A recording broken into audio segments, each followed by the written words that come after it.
Now, weak passwords are another danger. If someone is able to get a hold of your hash or password, they could potentially log into your system and compromise your network. For example, we just exploited our Windows 7 VM and got a shell against the Windows 7 VM. So let's go ahead and dump the hash.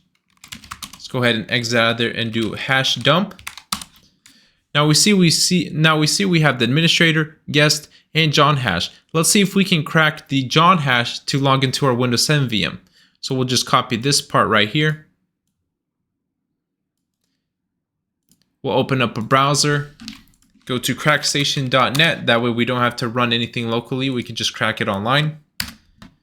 Paste the hash, no, I'm not a robot, and then crack the hashes.